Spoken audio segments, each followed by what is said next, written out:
Kita telah berbulan-bulan mengalami pandemi COVID-19, dan hingga saat ini vaksin belum juga hadir untuk menanggulangi pandemi ini. Meski demikian, masyarakat pantang menyerah menghadapi virus mematikan ini. Sejumlah pihak terus melakukan penelitian dan uji klinis untuk meringankan dampak COVID, termasuk di dalamnya upaya-upaya penyembuhan yang tumbuh dari kearifan lokal masyarakat Indonesia. Salah satunya adalah Usada Barak dari Bali. Baik, jadi Imade Agus Gelgel Wirasuta sudah bergabung bersama kita. Juga Pak Wismar Nainggolan sudah ada di sana juga bergabung. Terima kasih Pak Wismar, Pak Gelgel sudah bergabung di Insurance TV. Dan hari Terima ini kasih semuanya. Iya, dan hari ini kita akan berbincang hal-hal yang mungkin terkait dengan kearifan lokal ini ya. Betul. Iya. Oke, Bali apa kabar Pak Gelgel? Baik. Kita berupaya terus dengan kearifan lokal agar Bali terus menggeliat. Bisa menahan laju peningkatan COVID. Iya. Jadi kasusnya nggak banyak, yang sembuh semakin banyak. Yang terpenting adalah pariwisata mulai menggeliat. Nah, jadi kalau itu saya dia. jalan, biasanya kalau jalan kita ada undangan ke Denpasar, ke Singaraja, atau ke Tabanan itu cepat nyampainya. Sekarang udah mulai kerasa. Oh gitu. Agak lambat dia. Iya. Artinya pendatang udah mulai masuk kembali ke Bali. Ya. Terutama plat non Bali sudah banyak keliaran. Kemudian bis-bis besar juga sudah mulai di jalan-jalan, sehingga ya mulai kelihatan gitu ya. Kelihatan bergeliat. Kita berupaya terus agar pemanfaatan Usada Barak di masyarakat semakin banyak. Tujuannya adalah kesadaran masyarakat untuk memproteksi diri. Kita mulailah memanfaatkan kearifan lokal ini. Saya mulai dengan riset dengan formula, kita coba mulai di karantina pemerintah. Kemudian kita lakukan swab test dari peserta yang di swab itu 19. Nah, itu hasilnya 15 dia negatif. Baik. Tadi ini kan ada semacam intervensi dari kearifan lokal ya. Pak Gelgel kemudian menghasilkan sebuah produk yang kita sebut sebagai Usada Bali Arak ya. Usada Barak ya. Nah, ini semacam apa sih sebetulnya Pak Gelgel? Aromaterapi atau jenis apa gitu? Dan kalau boleh tahu itu di dalamnya apa aja gitu loh. Nah, ini aromaterapi. Jadi sebenarnya kearifan lokal ini kita sudah semua punya, yaitu kebetulan di dalam orang Bali itu menulis cara pengobatan di dalam daun lontar yang kita sebut dengan usade. Mereka menyebutnya cukil daki. Cukil itu artinya nyongkel, daki itu kotor. Jadi penyakit-penyakit yang mengakibatkan infeksi. Nah, artinya dari situ kita temukan bahwa ramuan arak diuapkan, kemudian dihirup, digunakan untuk menangkal virus. Jadi virus mungkin zaman itu virus ya flu, pilek gitu kan, tidak seperti virus yang tertuliskan pada coronavirus seperti itu. Ramuan ini membantu dia melegakan pernapasan. Nah, hal itu kita ambil data secara empiris di rumah karantina dari tanggal 1 sampai tanggal 31 Juli itu ada sekitar 2.000 pasien yang kita treatment. Kemudian kita catat keluhannya. Nah, itu hasilnya efek yang ditimbulkan dirasakan oleh pasien dari ramuan itu pada umumnya melegakan pernapasan. Jadi ketika dihirup itu napasnya pokoknya plong, lega. Nah, berarti kalau saya potong dikit. Berarti fungsinya sebetulnya bukan untuk membasmi virus kan? tapi untuk Bukan. melegakan pernafasan. Iya, iya. Harapan saya kalau orang yang kena virus corona ini kan sistem imunnya lagi drop. Lagi menurun, ya. Ya, kita bantu dengan pengobatan tradisional ini dan juga dengan, kalau bahasa kerennya hipnoterapi kita sebut. Jadi kita kombinasikan bahwa mereka sebelum melakukan pengobatan itu kita ajak berdoa. Kita ajak berdoa masyarakat penderita, kemudian memohon kesembuhan dari Sang Pencipta sesuai dengan keyakinannya masing-masing.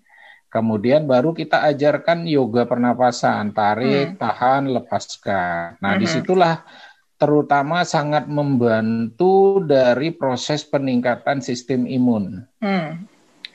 Sehingga datanya luar biasa, Mbak. Ya.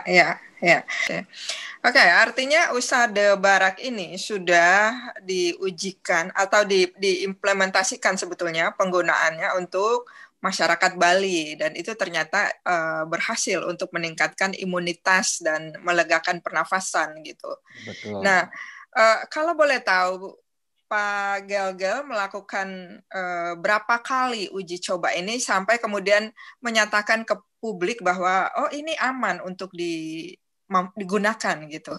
Oke, kita mulai treatment karena kalau jamu itu kan hanya digunakan pada pasien dan diamati efek yang ditimbulkan. Jadi seperti obat tradisional lainnya. Nah, kita gunakan mulai tanggal 1 sampai kita belum sampai sekarang masih, tapi kita pengambilan datanya kita hentikan sampai tanggal 31 Juli. Dari situ kita mendapatkan data yang dikarantina itu 1.223 pasien. Dari situ hanya 1% yang dirujuk. Artinya dirujuk karena komorbid, misalnya dia punya DM, dia penyakit-penyakit lain yang muncul, yang lainnya sama sekali dia tuntas. Dan lebih bagusnya lagi di sini, laju atau kecepatan penyembuhannya itu luar biasa. Kalau boleh tahu perbandingannya seperti apa dari rasionya mungkin sebelum ada penggunaan Usada Barak ini dengan setelah digunakan? Kalau sebelum itu 50% butuh waktu lebih dari seminggu. Pengobatan. Jadi sesuai dengan teori pembangunan sistem imun tanpa induksi immunity. Jadi 1 minggu sampai bahkan ada yang sampai 3 minggu. Itu 50% jumlahnya. Tapi dengan penggunaan Usada Barak kita itu 2 hari treatment itu 67% sembuh. Sembuhnya itu kita tetapkan menggunakan protokol WHO. Jadi kita swab dia.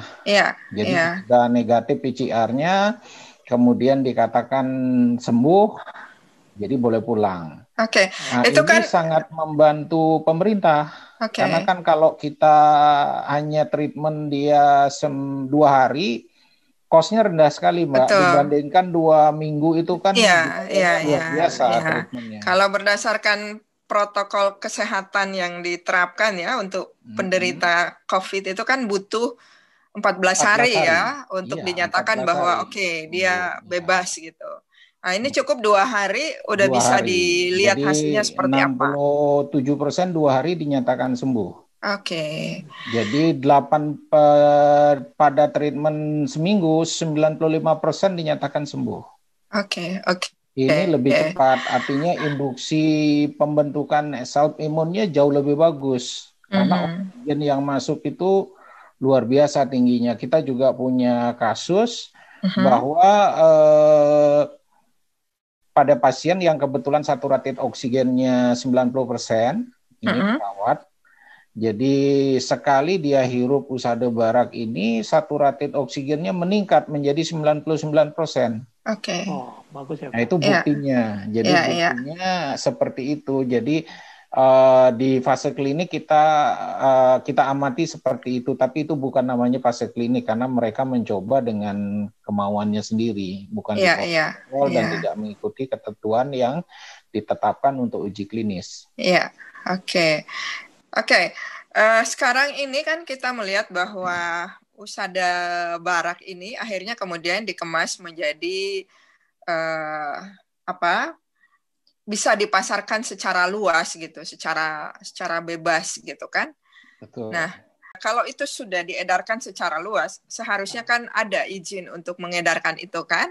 Ya, mungkin nah, izin dari mana nih? Dari sisi kesehatan adakah?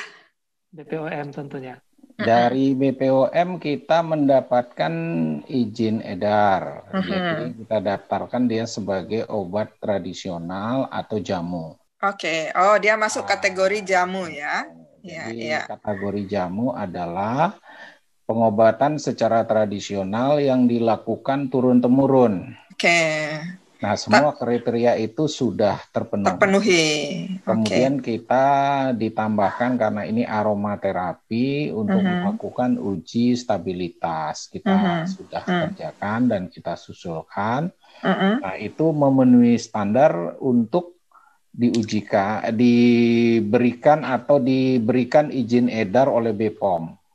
Kemudian kalau mau ditingkatkan, itu namanya obat herbal terstandar. Iya. Ini belum sampai ke herbal terstandar ya. Kita belum melakukan uji selanjutnya pada hewan uji. Kita sedang rancang uji perlengkapan yang dipersyaratkan oleh BPOM. Tapi itu on progress ya, Pak progress, kita sedang kerjakan. Jadi saat ini tengah diupayakan bagaimana dia meningkat status dari jamu menjadi herbal gitu ya. Herbal terstandar. Oke. Iya. Iya. Pak Wismar, ini udah sampai beredar kemana nih Pak? Mungkin bagaimana respon pasar? Respon pasar cukup bagus di Jakarta. Teman-teman yang bekerja di berbagai perusahaan sudah mulai menggunakan. Sekarang kan semua pada pakai masker itu ya Bu ya. Dan semua masih khawatir ke sana kemari karena takut terpapar gitu.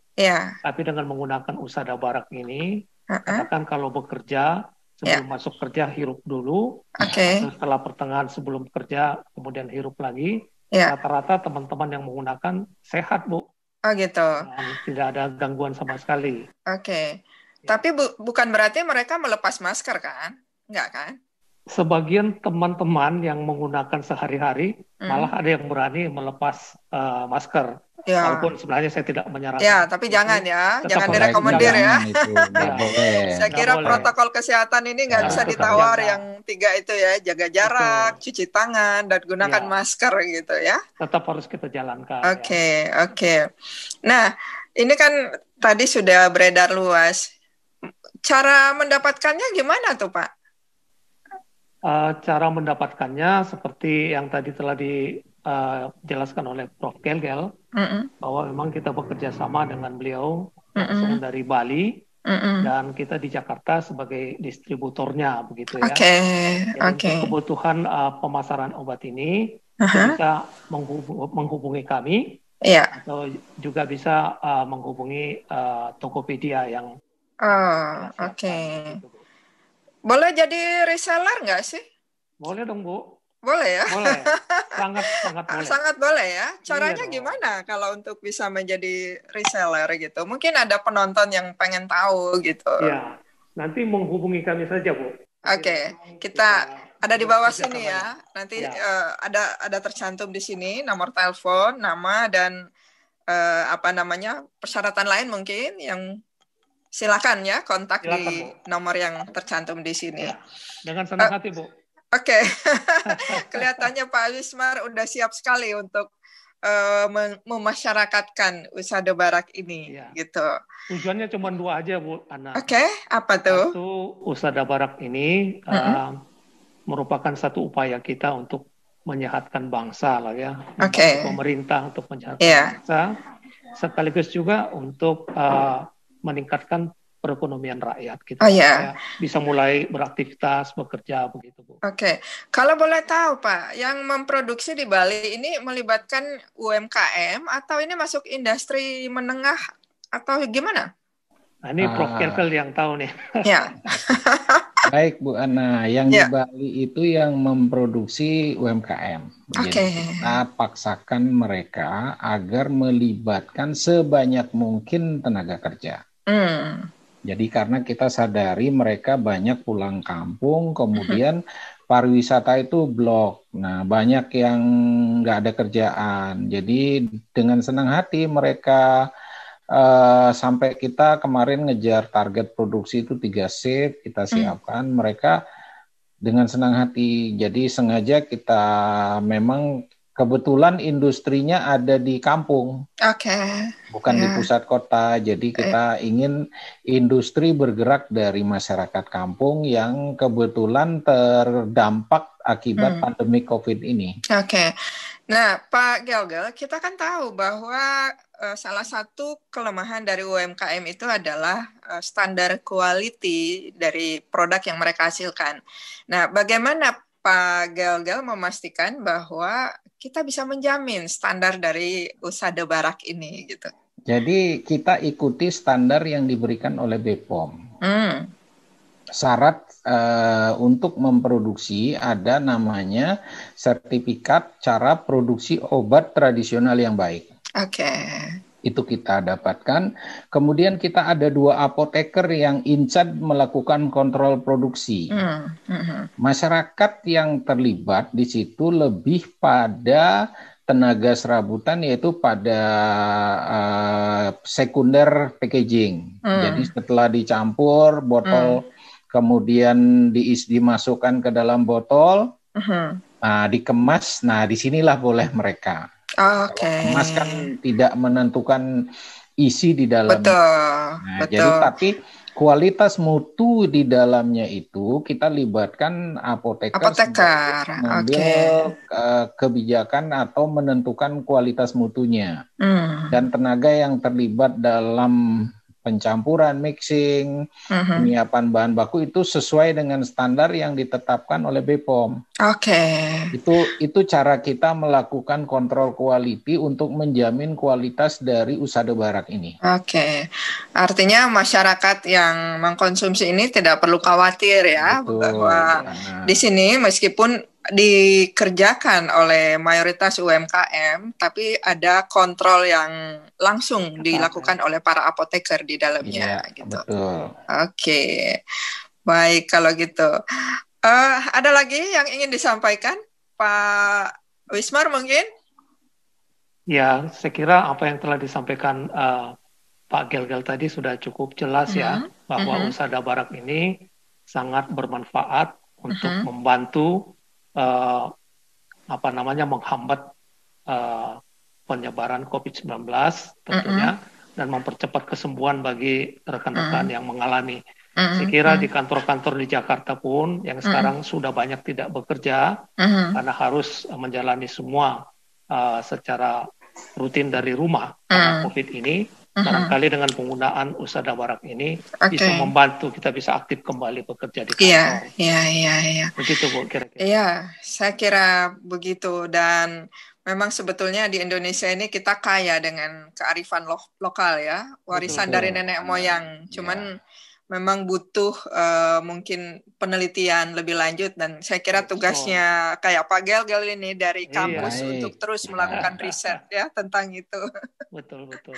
Ada yang kami ingin sampaikan. Jadi Usada Barak ini tidak hanya untuk COVID. Jadi mereka adalah melegakan pernapasan dan meningkatkan sistem imun. Bahwa ketika kita sadari semua penyakit degeneratif itu muncul akibat kekurangan oksigen yang sering kita sebut dengan reaktif oksidatif stres. Jadi apabila kekurangan oksigen, asupan oksigen, kita udah mulai masalah dengan sistem metabolisme tubuh kita. Nah, Pak Wismar sudah menikmati, jadi efek 50 tahunnya sudah berkurang, jadi psikologinya sudah berkurang dengan Usada Barak. Jadi yang tadinya oversek, jadi overseket kalau orang Jawa. Terima kasih Pak. Sekarang jadi di bawah 50 umurnya. Oke. Karena apa? Berarti saya juga perlu mencoba itu kalau gitu ya. Oksigennya meningkat. Ketika asupan oksigen meningkat, metabolisme tubuh kita semakin bagus, otomatis kita fit, kita ready untuk melakukan aktiviti lebih bagus. Kira-kira seperti itu. Jadi napas lega, imun kuat. Ini kita bantu dengan alat yang sering disebut dengan nanospray. Oh ya. Biasanya ibu-ibu suka tuh menggunakan nanospray. Biar buat lebih kecantikan cantik. Biasanya. Kita punya yang namanya ini, Usada Baraknya.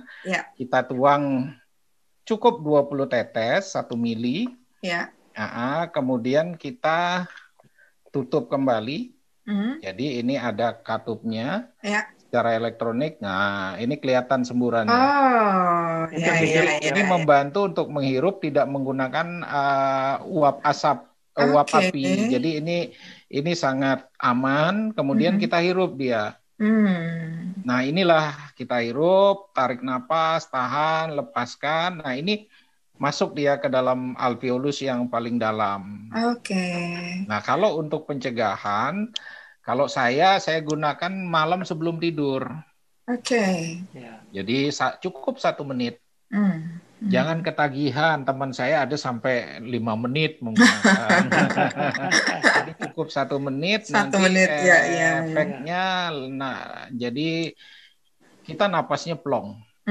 Jadi selama tidur itu napasnya plong, tidak ada gangguan. Otomatis asupan oksigen kita seperti kita tidur sambil yoga. Nah, itu yang bagusnya dari cara pengobatan kita. Kemasannya bagus ya. Sudah langsung dengan nanospray. Nah, ini dia. Jadi otomatis nanti akan lebih bagus jadinya. Mungkin Pak Wismar bisa bagi harganya berapa sih Pak? Itu dia tugasnya Pak Wismar sebagai murah kok. Sangat terjangkau. Sangat terjangkau. Dan itu bisa dibeli dalam jumlah banyak dan itu mungkin harganya berbeda ya kalau retail akan lebih murah. Mungkin saya tambahkan ya Bu ya. Iya, boleh. Saya sudah menggunakan obat ini kurang lebih 3 bulan. Jadi dulu saya kalau tidur kurang nyenyak. Tapi setelah menggunakan ini tidurnya sangat lelap gitu. Dulu istri saya sering bilang kalau saya itu suka ngorok. Tetapi setelah menggunakan ini, saya nggak pernah ngorok lagi.